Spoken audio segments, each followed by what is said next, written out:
Yes, one of the things that we actually found, because we conducted a big systematic review of 667 studies on meaning in life and radicalization and extremism, together with my colleagues who are Tina Namda and also Crystal Park.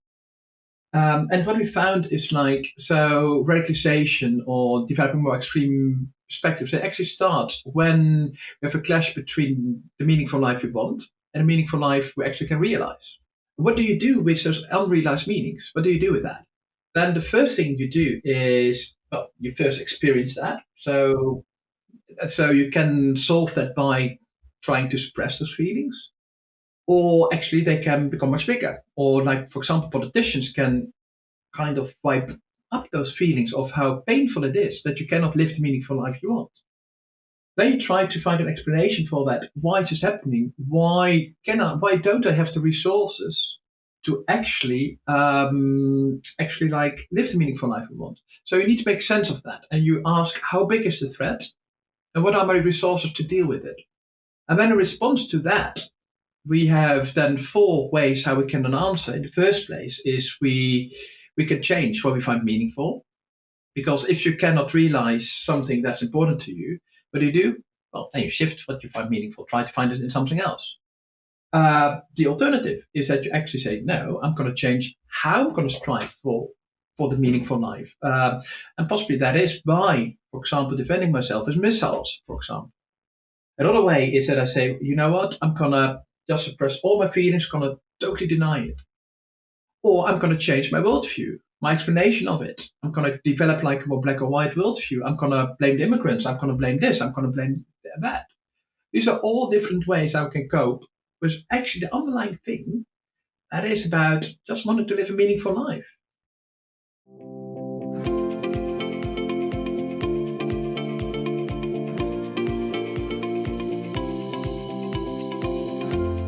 Okay, Joel, welcome to the show. To get started, can you just give us a bit about your background and let us know what got you interested in studying polarization and extremism through the existential lens? Yeah, so thank you very much, and it's really great to be back at the Weekend University, which which has a very warm place in my heart, as I've given some lectures also before, and as some of the people listening to you may know, so I've done a lot of research on meaning in life and on existential topics. But I've always also been interested, mainly like, how do we do that in society? Because we don't live our lives on our own. So also how we make sense of things, what we find important. We develop that in society. So I've done a lot of research on that at universities. I've also given a lot of psychotherapy on that. But then also over the years, I got more and more involved also in, for example, political movements. I've helped to set up several movements, for example, some kind of ecological movements, but also in some uprisings. For example, in if we talk about Myanmar, I've been helping in Sudan, several places I've been supporting. But then I've had over the last year several civil servants reaching out to me. They're saying, "Oh, well, there's something about this meaning in life that we feel is really essential to understand what's going on in the world, because there's so many people unhappy. Many people are uprising, or, well, as we know at this moment that we're talking, there are several wars going on in the world, polarization. Also in the UK, unfortunately, we've seen several attacks. We've seen how refugee centers are under attack. So I have a lot of people ask me like, yeah, well, can you apply your expertise? And then I was like, well, yes, I have a lot to say, but I've never really studied it.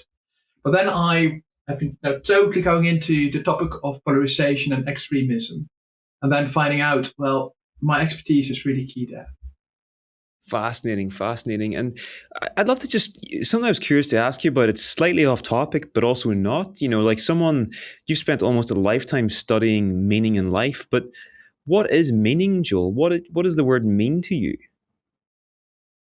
Well, meaning in life, it's not a thing that we have in our head. Well, of course, it's also in our head, but in the sense of it's not a theory. It's very much about living life to the fullest. And it's also very experiential. So very much like feeling like, yeah, my life matters. What I do matters. I matter. there's direction I'm going to. There is like, yeah, I understand where I am in my life and in society. So it's very much about, yeah, having that sense of, yeah, where we move towards and that sense of coherence in our life.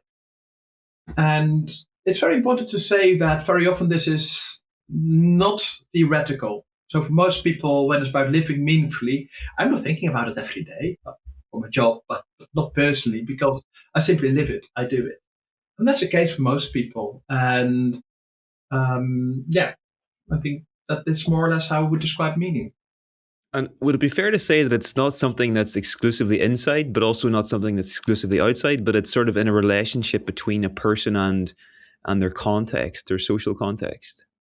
Oh, it always is, because we have the idea in our Western society that meaning in life that is very much like a individual topic that we decide our own meaning in life. And yes, to some extent we do, but we're so much influenced by our context. And actually, the full idea that we can ask the question, "What's my meaning in life?" That question is only what is it 4 centuries old.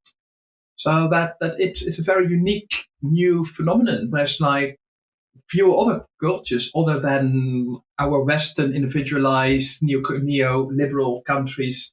Only we think in those terms of it's very personal as a goal I set and that I can very deliberately do on my own. That's not reality. Like when I think about what's my meaning, how did I learn? I learned that from my parents, from seeing other people, and I do it with other people. I cannot do it on my own. I need other people to to live together with. What's bringing you the most amount of meaning in your own life right now, would you say? I think my own meaning. Well, there are a lot of things I can say. Yeah, I would really say like my own research, and that has always been my main thing. Like I'm an intellectual, and and I do love trying to understand, yeah, what people are, how they behave, and why things are happening. So, for example, trying to make sense of what's going on in the world at the moment with all the radicalization, the polarization, trying to make sense of that, and hopefully trying to find some tiny solutions there. That's very much where I find a lot of my passion when I start, for example, talking with you about it, or currently writing my books or my scientific articles. That's where I find a lot of meaning in. But of course, that's a very large meaning, and my daily life for me it's very much connected with my friends, and yeah, and for me that is also very important, and yeah, and that's immediately giving that example of how in life we need to have multiple examples of meaning, and that's one of the things that we've been finding recently is for a sense of happiness, well-being, we need to have at least 5 or 6 different examples of meaning in our life, and that actually also prevents people from radicalizing. So important. And before we get into the radicalization, there's one more question just about, you hear the word existential thrown around a lot, and it's often used in the context of an existential crisis. But what is that? Can you actually help us unpack the word existential? What does that actually mean?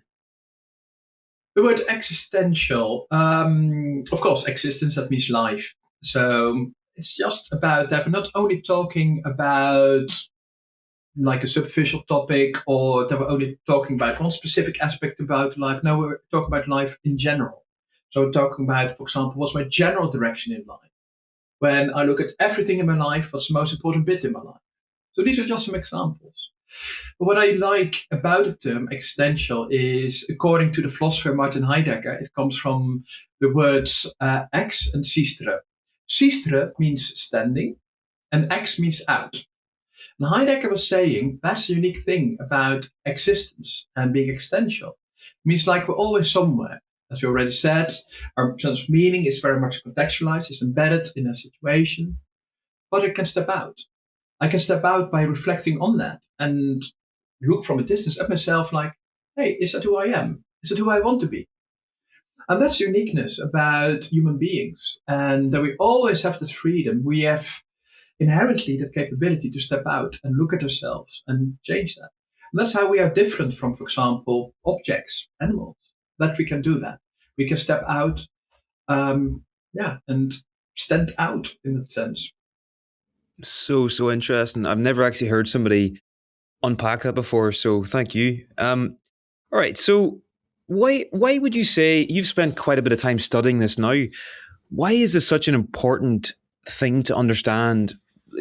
Polarization and extremism and radicalization, both from an individual and collective point of view. Like, why is this one of the most important topics of our time? You could say. Yeah, of course, multiple ways how I could answer that. The first one is the most obvious one. Is I would say just listen to the news, and it's everywhere. And we are seeing like increasing numbers of polarization and forms of extremism, and also of populist politicians, etc. We see that is at this moment really rising. We've had a period of where it was all slightly less, but at this moment we see that there more extremism is coming up. And also terrorism, and that is like the most extreme form of that is also coming up. So it's like simply looking at the figures, it's becoming more global. And it's also important to also mention how, for example, extremism and radicalization, often we think about individuals, but states can also be extremist. And that's very important to also think of. So I would say that is like the most obvious answer. And then a deeper answer is if we want, as humanity, to say it a bit bigger, if we want to improve ourselves, if we want to flourish, then we need to be thinking about how can we live together, and where we undoubtedly like clash with each other, or we have limited resources that we need to talk about who's having what, and how do we deal with that. And so, on default, that is, I would say, one of the key questions for humanity. And I would say in the past, we didn't always solve it in the right way. And now, again, we found some solutions, and then it seems to clash again with radicalization, polarization. So, we need to find some ways. How can we live a life where everyone can live the meaningful life that they deserve, where we treat each other with dignity? How do we do that? I think if we're going to survive as a species, it's one of the central questions we need to answer. Oh, absolutely, yeah. Um, and have you thought much about a link between self awareness and polarization? Because I just wonder, for someone that is polarized, whether to an extremely on the left or extremely on the right, would there be an awareness there that they are? Because it strikes me that these two would not go hand in hand. Like the person that is polarized probably has no idea that they are, and they think, this is how the world is, and this is I'm right, and that's the enemy, and etc. etc. Like, is there a link between these two things? Absolutely. And it's that black and white thinking that is one of the key characteristics of when we talk about extremism, where what I often see is, in some of the research, we found that people have a more stronger, as I described it, as a traditional conformist approach to life. So that means that people are very much holding onto their traditions and conforming to social expectations, to leaders, etc. And often that goes hand in hand with the idea of that that there's like a hierarchy of meaning makers. That the idea, like my meanings or the meanings from my leader, that they are more valid than meanings from others. So that's like a hierarchical idea about meaning making society. And that's quite old. It actually goes back to already the Romans, etc., where they already spoke about dignitas, dignity, where that comes from the idea where it was a select higher group in society who was determining the meanings for others. And then the idea was like people without meaning, actually we could get rid of them, we could discard them. So in that sense, that is very much like the essence, I would say, of extremism.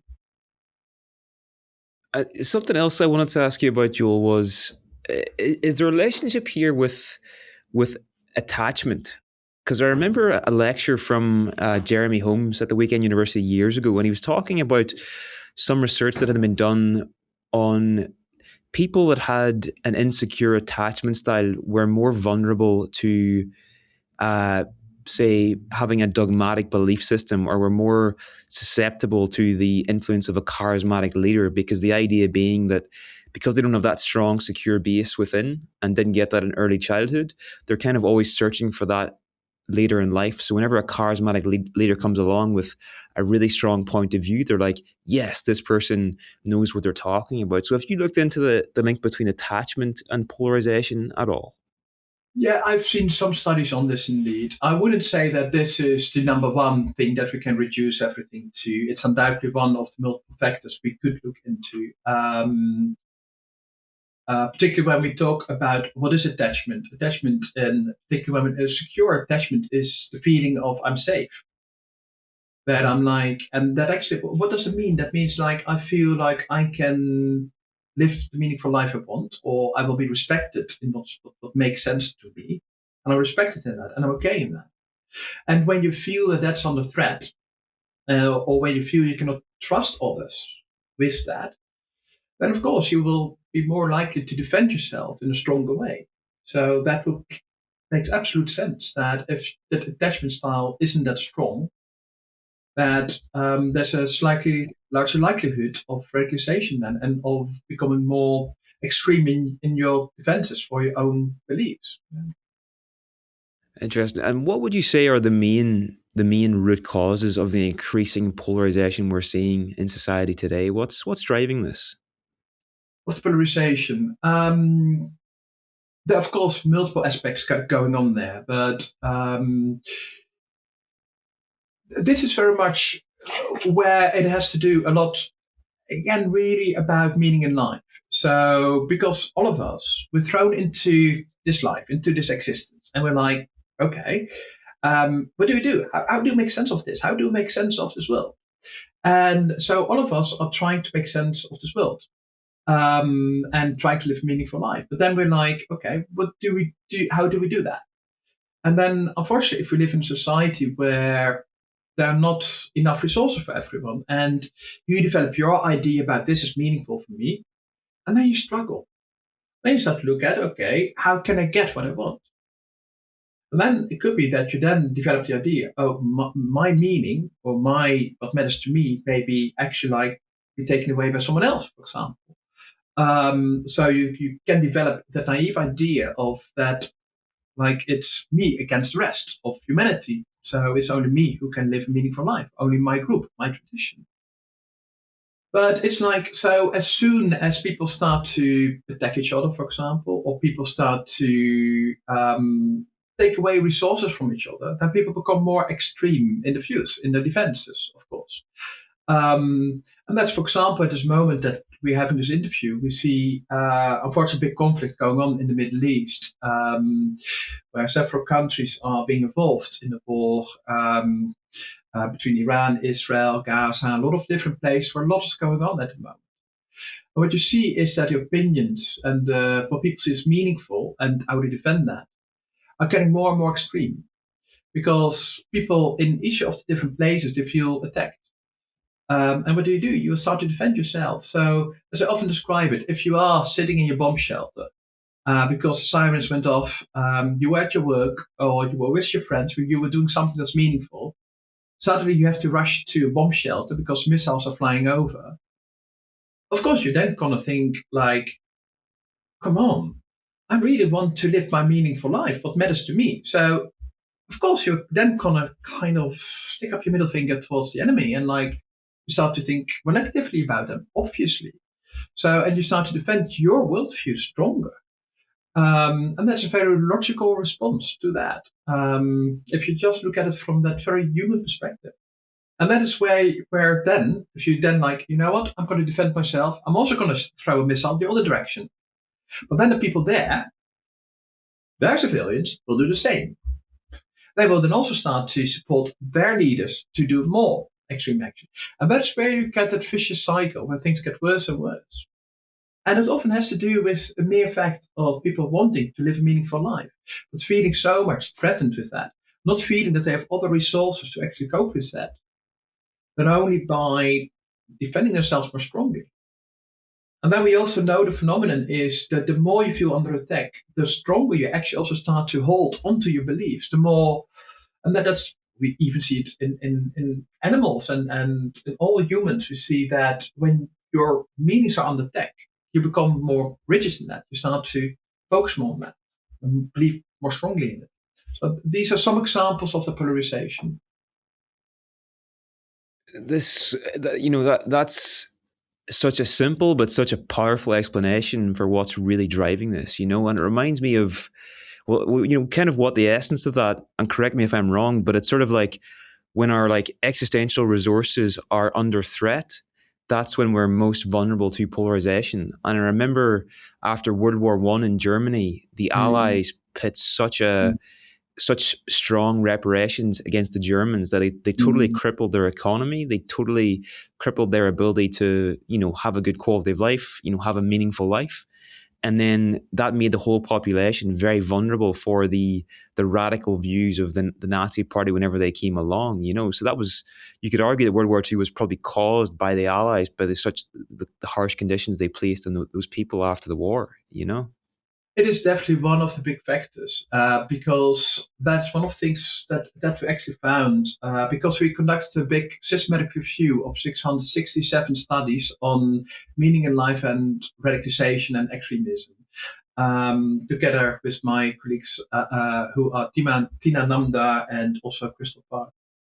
And what we found is so radicalization or developing more extreme perspectives, they actually start when we have a clash between the meaningful life we want and the meaningful life we actually can realize.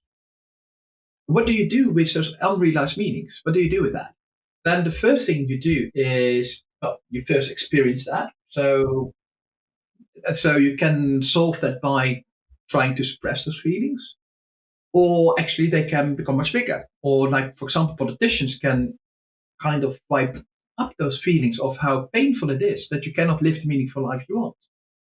Then you try to find an explanation for that. Why is this happening? Why don't I have the resources to actually live the meaningful life I want? So you need to make sense of that. And you ask, how big is the threat? And what are my resources to deal with it? And then in response to that, we have then 4 ways how we can answer. In the first place is we can change what we find meaningful. Because if you cannot realize something that's important to you, what do? Well, then you shift what you find meaningful, try to find it in something else.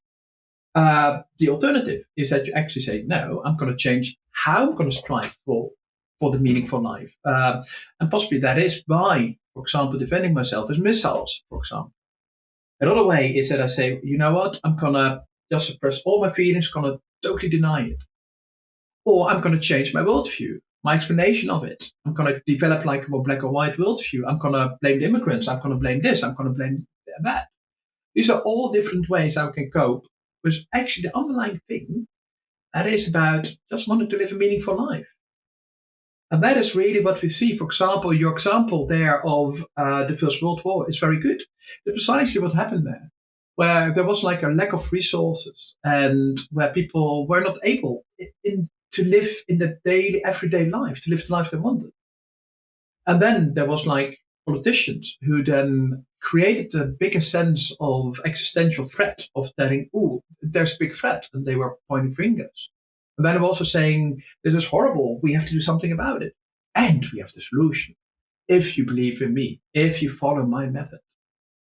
And that is what we usually see is people who radicalize, people who become extreme, usually have this combination of factors. I wouldn't be so rigid to say that all radicalization or wars start by having a lack of resources, or that they are only materialistic in essence.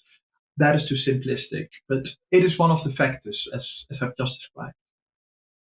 And I'd love to just sort of underline the four things that happen whenever you do take a person's meaning in life away. You said that there's sort of people will shift what they get meaning from. They will change how they get their meaning. They might sort of, you say, through missiles or whatever. They change their worldview. Can you just give us a quick run through of those 4 things again? Because that was really interesting. Yeah, so these are, the first one is, what are the meanings we envision? So what are the things that are important to us? The second is how do we realize meanings? Which methods and strategies do we use to live the meaningful life we want? Then the next one is how do we experience the meanings?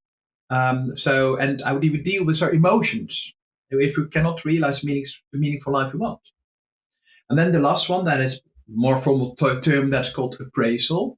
And so that's about how to evaluate or how to explain that I cannot live the meaningful life I want.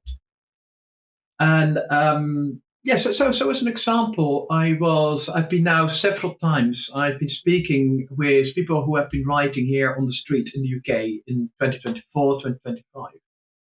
And I find it really intriguing how conversations very quickly shift and are very different from what you hear on the surface. So I've usually different opinions, and definitely I would never use the methods like the violence they use, but I try to understand where are they coming from.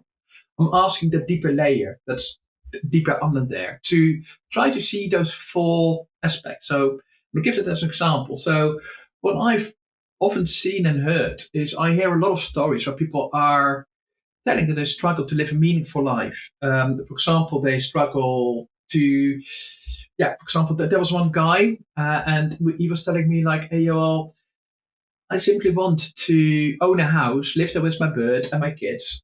These were his words, and that's what I want. But then, hey, I can't do that. There's not enough employment. I can't get a mortgage. And then I see that there's some immigrants and they're put in a hotel. They can. I can't. So that was his reasoning. And so what you see is, I would say, very normal human question is like, I want to live a life that's meaningful to me. And then he can't. So the life envisioned, he cannot totally realize that. Then that creates a sense of emotions, distress in him, that he's like, oh, I struggle with that. I don't like that feeling, because obviously like he wants to build a life with his partner and possibly get kids. Makes sense. But he gets really wound up by that. And then also, as he told, some of the populist politicians were then kind of also wiping it up. And he also went a lot on social media and were explanations. And that's the other thing, that is the appraisal, where he was then reading those examples. Well, you're not alone. Because all of this, a lot of people struggle with this. And I think that's a fair point. Because a lot of people do struggle in the UK in the cost of living crisis, inequality we have.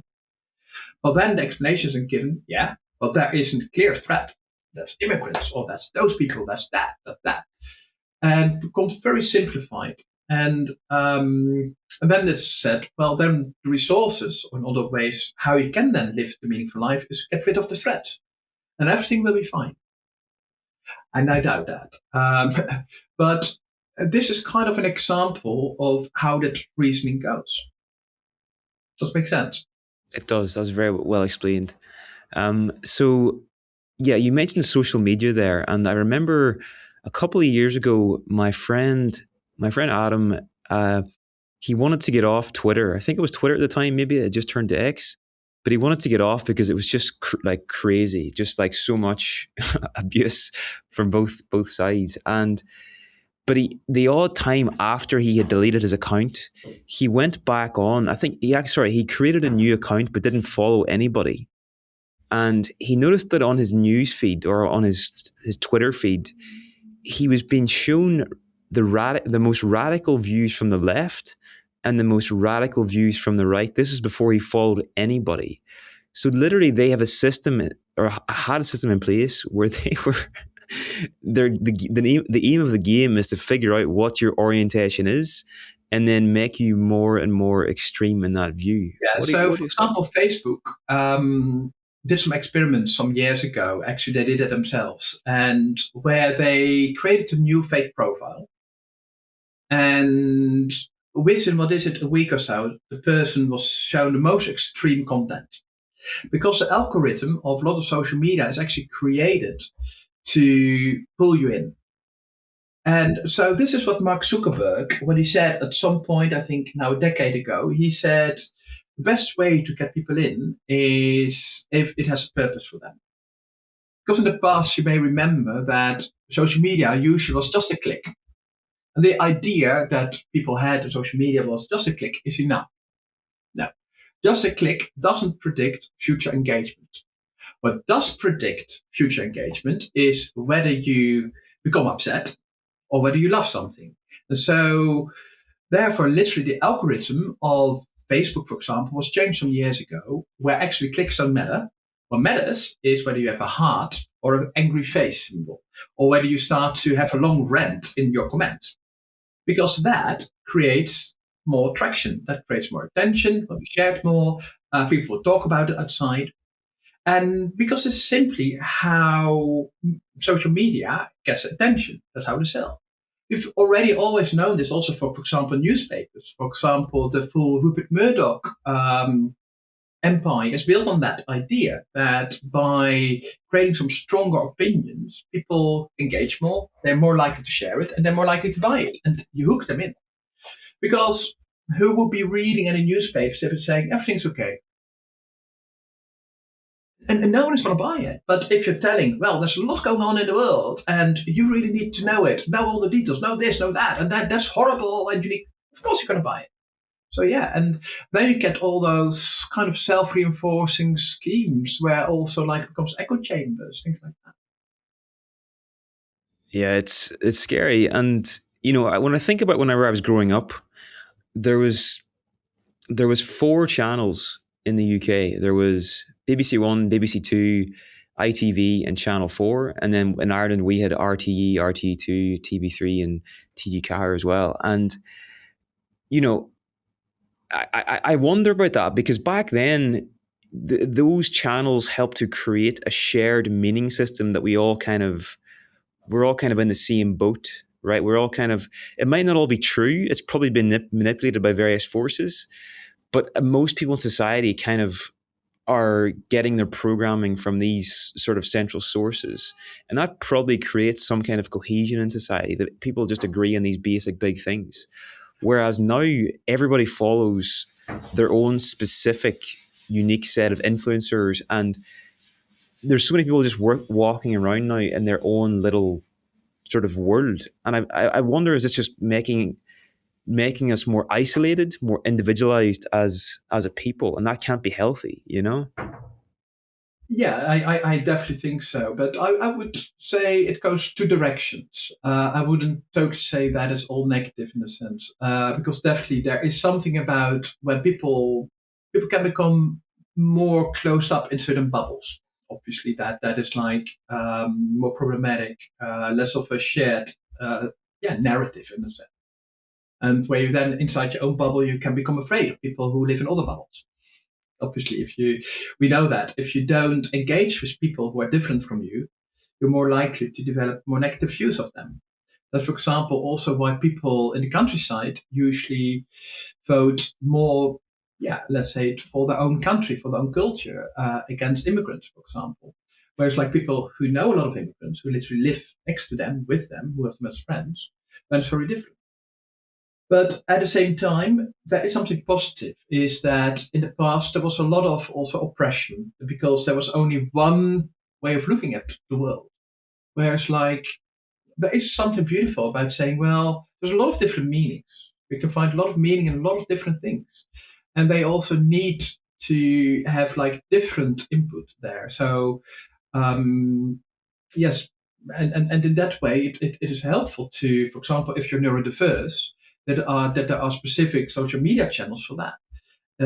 Or if you are, well, for example, I'm a psychologist and I read my psychology journals. I do, and so in that sense, it is helpful to still have those. But definitely, there is something, and that's one of the things that I believe in is extremism and radicalization. It also has to do very much about also the narrative. What are the narratives we tell? And that's not only the narrative from our own group, but of society. And what's the narrative we have that joins us together, that weaves us together? And I always need to think about the Hope campaign that Obama had. Whatever you say, whatever you think about him, it was a fantastic campaign in the sense of unifying people. of bringing people together and showing the sharedness of we're in it together. Same time, also is the hope.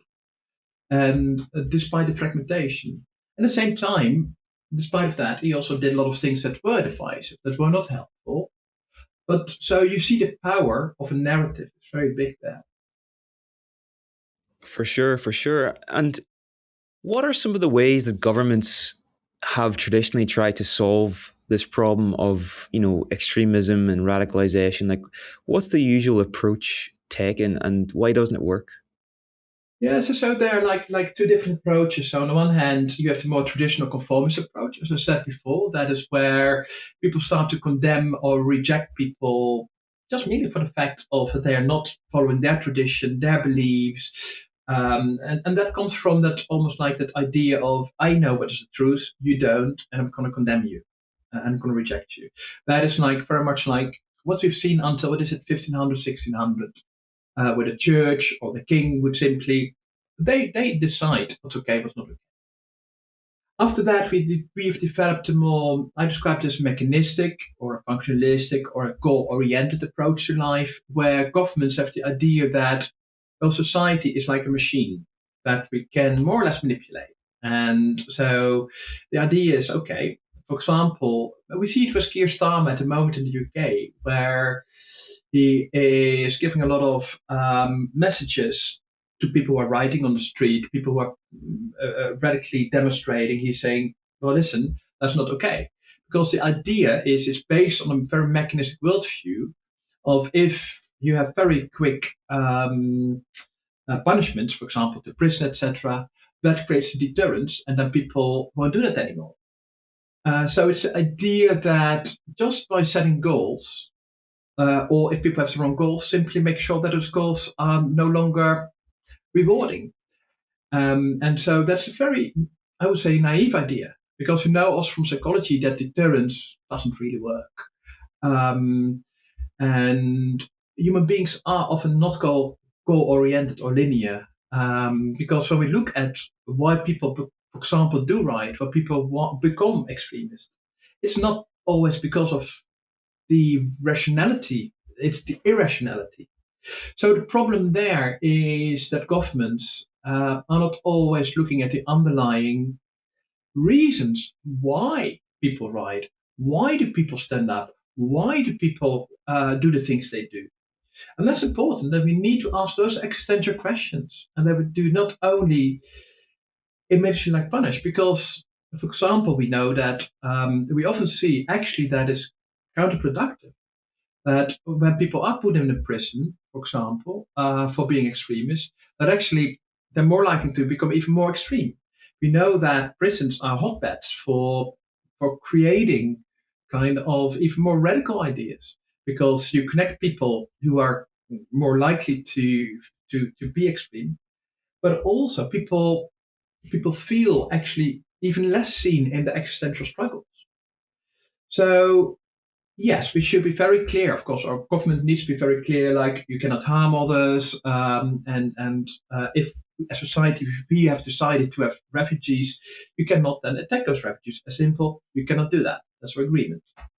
At the same time, government should be listening to. Okay, there's something else that's going on. Why is this topic so high on the agenda? Then you can talk about okay, I listen, I hear you. You're struggling with inequality. You struggle with a job or live the meaningful life you want. Okay. So that is it very much like it's an existential dimension that seems to be not heard enough in how government or how society responds to the more extreme voices. So, if you were to get a phone call tomorrow from the White House and they said, Joel, we want you to come over here and we want you to advise us on how we can solve the radicalization problem in America, what would be some of the key points you would be advising them on? What would you say? Okay, here's what you really need to focus on to sort this out at a grassroots level. I would first start by actually like change what you can change in the first place, and that's yourself.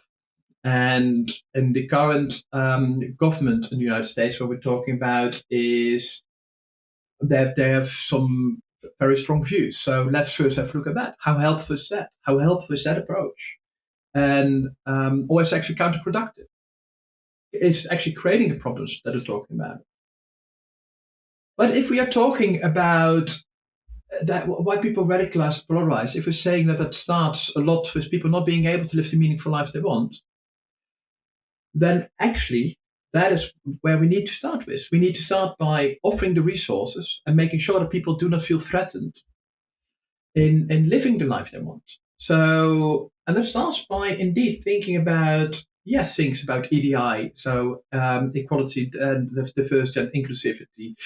Because if people are excluded, if people are marginalized, they will try to live a meaningful life in another way and get it in another way.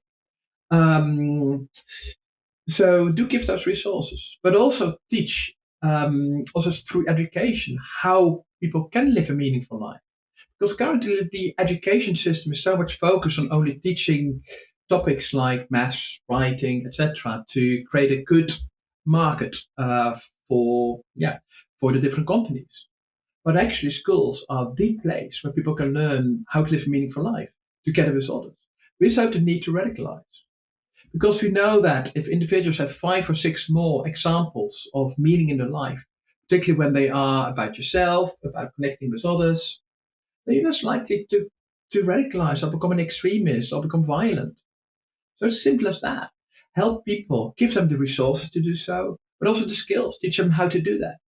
And that also means like the emotional resources. And these are resources about things like how do you deal with that if I cannot live the life I want?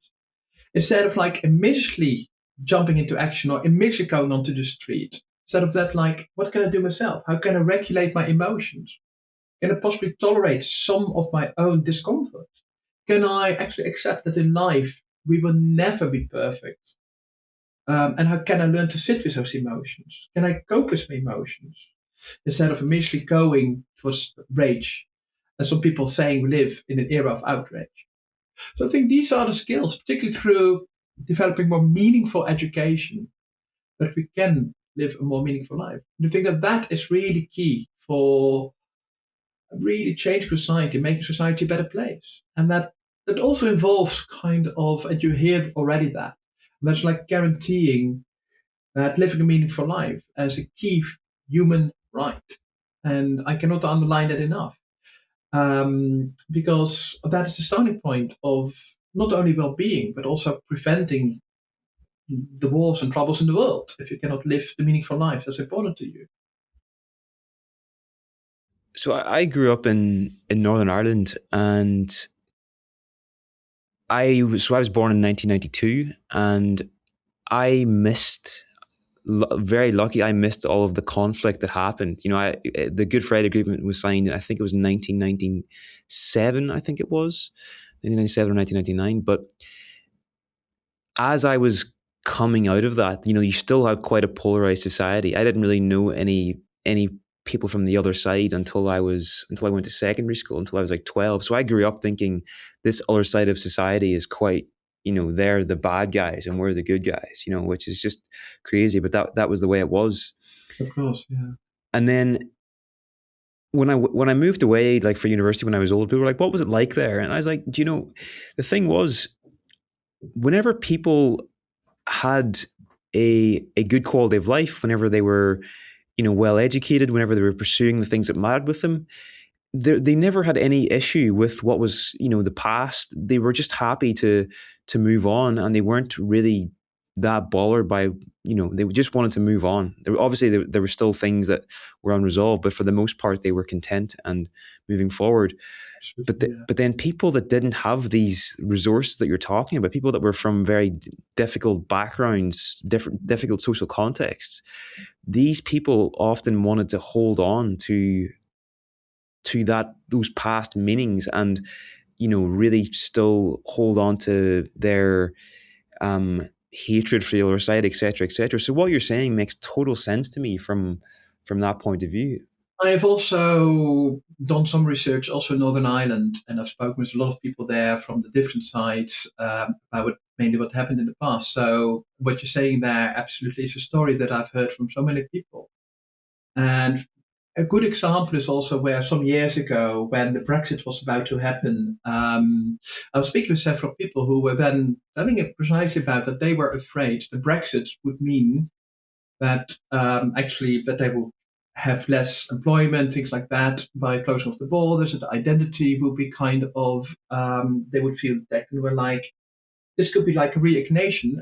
Again, we could be back in the troubles, they were saying. And they were already telling about how some shipments were coming with weapons. And they were really talking about that.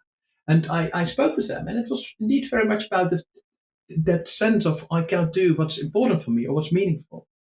Unfortunately, what I've now seen is that over the years, is fortunately Brexit hasn't worked out too negatively in Northern Ireland. And I think due to which, and we can still talk about that, how well or not well that is, that's another conversation. But it seems that that has kind of prevented people from totally picking up the arms again. Because that was really a trigger moment again that could have gone very wrong. But that really, again, it comes back to the same topic. For sure, for sure. So, Joel, what is existential compassion? This term. Can you tell us about this? Yeah, so it's a term that I've started to kind of develop myself because wherever I talk about my approach to extremism and saying, well, let's really find out why do people start with that radicalization? What are the essential roots? So let's go deeper. And a lot of people were saying, yeah, well, that's unique, that approach you do. And I'm like, is it? Um, but they use terms like love, and a lot of people have used the word love. Like, for example, Martin Luther King has been using that word a lot. You also have in the field of psychotherapy, and that's where, as a psychotherapist, I've done a lot of research on that, we usually use the term empathy. Well, the term empathy, that is still a little bit too superficial because that literally comes from pathos, feeling, and is with, so feeling with. But it's more when I talk with, for example, those people who have been writing on the streets. When I talk with them, I'm not like talking with them or feeling with them. It's more than that. It's more like I get them in their suffering, and that's the passion. And I'm doing that together with them. That's a com. So that's what the word com means: compassion, suffering together. Because I recognize that we're in this together. Like both of us, we try to live a meaningful life, and we struggle with a world that doesn't give equal resources to everyone. So I recognize that. So that is where it's compassion, but it's existential because it goes deeper than just the surface that we're usually talking about. And it's very much where I've learned from Desmond Tutu. Desmond Tutu for me is really a role model. He didn't get everything right, but he got some things right about absolutely this when he had to overcome the polarization that was going on in South Africa, and he's also been working also in Northern Ireland, as we were just talking about. And for him, there were some key aspects that were very much what I now describe as existential compassion. So I often summarize it with an acronym, and I don't know how helpful it is, but I find it helpful. And I have the acronym HEARTS. So existential compassion starts with the H, human dignity. And human dignity is very much about, recognizing that each individual has the right for their own experiences, for their own meaning in life, and that is respected. That's human dignity, and all of us have that. All of us. And that's different from, for example, in the times of the Romans, as I said before, where it was like much more a hierarchy in those traditional approach. Where some like, why? Actually, and this is a starting point from existential compassion, is like the person on the street who's writing has the same amount of dignity as immigrants, the refugees coming in, and as myself. We all have the same dignity. The second is the E, that stands for embedding, because we're socially embedded, as we spoke about before. Is like my worldviews are very much influenced from the place where I grew up, from my specific context, my life situation, the communities I'm part of, society, the resources I have, the social dynamics. Then the A stands for attempts to meaning making. So what I mean by that is like how a lot of the things we do, our political opinions, our political actions, how I live my meaning, how I live my life, these are all attempts to make sense of this world we're in to make sense of my life. Then the R, that is about reconstruction, repairing, reconciliation. Because if I do something wrong, and we all do that at some point, no one is perfect. What do we do? Do I reconcile? Do I say, sorry, I was wrong?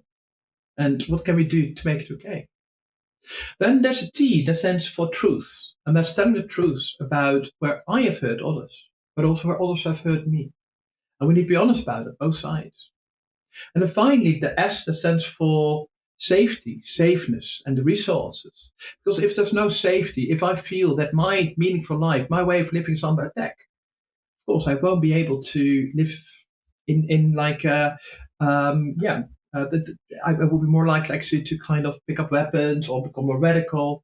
Because actually, if I feel safe, but I don't need that. So I really believe that we need to be teaching existential compassion in schools, and politicians should be developing that existential compassion. And I really believe that the world would already be a much better place. Beautiful. I love that. HEART, and it's what was the H stand for again? Sorry. So the HEART's acronym stands for human dignity, the social embedding, attempts to meaning making, repair and reconstruction, the truth telling, and the safety. Brilliant, brilliant. Okay, and for somebody listening to this who sincerely wants to, maybe they strongly disagree with somebody's, say, political point of view, but they want to engage with them and they want to, open a dialogue with them. Have you got any thoughts for how a person might best approach that? Like, how would, let's say someone that you really disagreed with, how might you approach a conversation with them so that it was constructive rather than destructive? Absolutely, yeah. So the starting point is not to engage at a superficial level, and not at a political opinion, because we can agree to disagree. So, and I know that can be very hard, particularly when we are stuck in our own ways, when we are part of a tradition, when the opinions of others are very hard towards us, and we feel under threat. But instead of so the first point is very much to be self-aware. Where am I? How do I feel about it? So it's also about being aware of, okay, I feel triggered. I feel a threat here. Of course, make sure that you're safe. But also think, is this a real threat? Or could I possibly postpone it?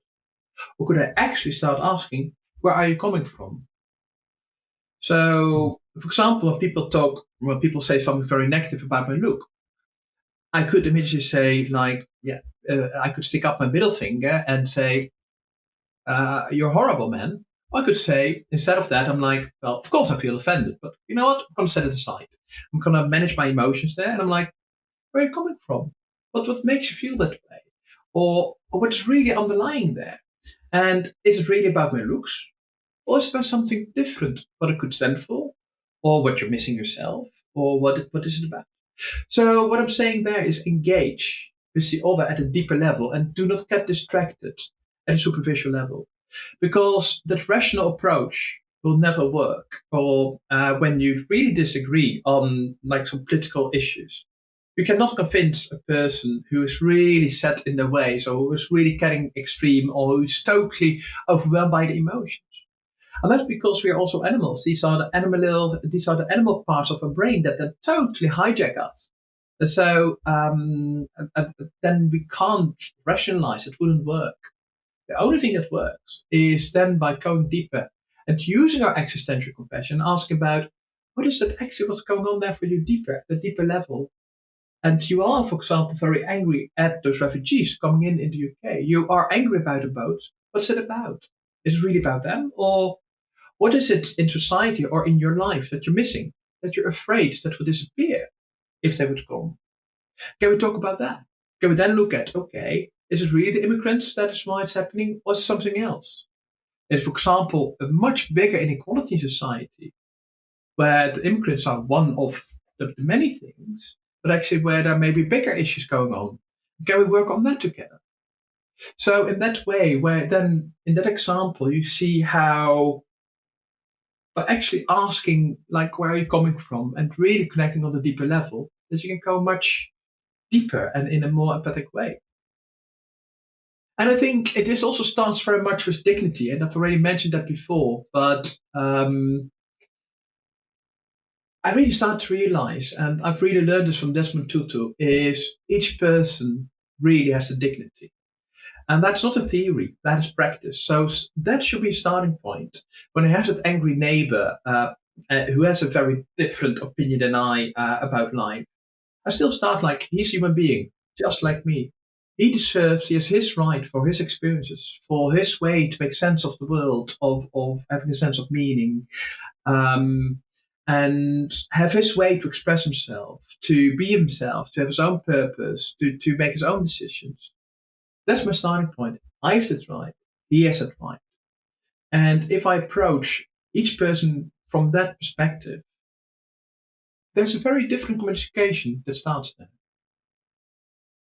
That's beautiful. I love that. And it sounds like the basic frame that you're going into the conversation with is grounded in respect for the other person because of their inherent dignity, but also Yes, a genuine curiosity to understand their point of view, and absolutely.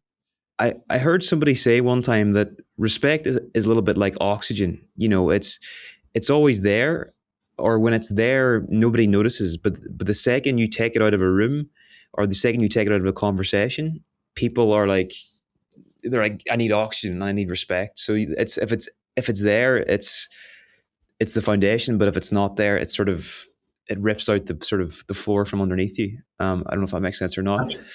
Yeah. But sorry, go on. You going to say something there? Yeah. I was just going to say how, in a sense, respect. That's also very much like indeed connected with dignity, and that's one of my other acronyms. I love my acronyms, where I actually define dignity by the letters respect, because for me that's about reflexivity or reflecting in your own way, expressing yourself in your own way, yourself, your sense of self, your own purpose, also being enabled to do what's meaningful for you, your choice, make your own choice, and having your own totality of how you want to live your life. So that's where, for me, the letters of respect stand for, where as the definition for dignity. And this is very much like also based on a lot of scientific research to define dignity in that way. Also, with my acronym, kind of bring in that respect.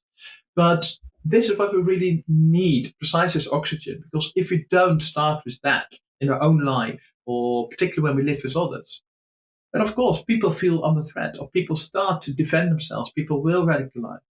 So this respect, this dignity, that really should be the starting point, because it gives the oxygen to life.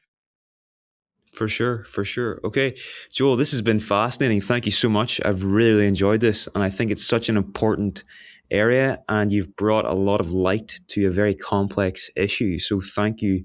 Where can people learn more about your work? Where can they connect with you online? Where can they find you? So people can find me, for example, through my own website, and that is joelvos.com. And I have there a special section on radicalization. And over the years, I will update that much more because at this moment, I'm writing a book also on extremism, and I am doing a lot of scientific research. And so that will come up. I cannot say enough about that yet, but that will come up, and I will put it there. I also have several books that may be relevant. Particularly, I've written a book, and that is called The Economics of Meaning in Life. And that is very much talking about how does our economic and political system influence what we think is meaningful. And so a lot of what I've been talking about is based on that. And that could be a very good starting point for a lot of people to try to understand, this complex topic a bit more. And for people who are a bit more practically oriented, I have written several books on how to actually work with it. For example, Meaning in Life, an evidence-based handbook for practitioners, with very practical tips and tricks and training guidance, actually, how you can work with people to learn to live a meaningful life. So that's with therapists, coaches, teachers, and that's very much also what I really hope to do. As I said at the beginning, when you asked me what's your meaning in life, that's about that. I really try to help people live a meaningful life through sharing those resources. And the book is a good example. Brilliant, brilliant. And if anybody would like sort of like a primer on any of those books, Joel has given several really interesting talks for the Weekend University. If you just search Joel Voss and the Weekend University on YouTube, you'll find those online as well. So, Joel, but thank you so much. I had still a bit more hair than at the moment. You'll see that there. To say the least. Okay. Thanks so much, Joel. We'll talk soon. You're welcome. If you enjoyed this episode, you might also enjoy getting our 7 Insights newsletter. This is a once per month email where I share 7 of the most valuable insights I've uncovered in the previous 30 days. It includes book, podcast, and documentary recommendations, as well as questions and quotes specifically curated to help you live a more creative, intentional, and meaningful life. It currently goes out to over 50,000 subscribers each month. And if you're interested in joining them, you can sign up via the link in the description.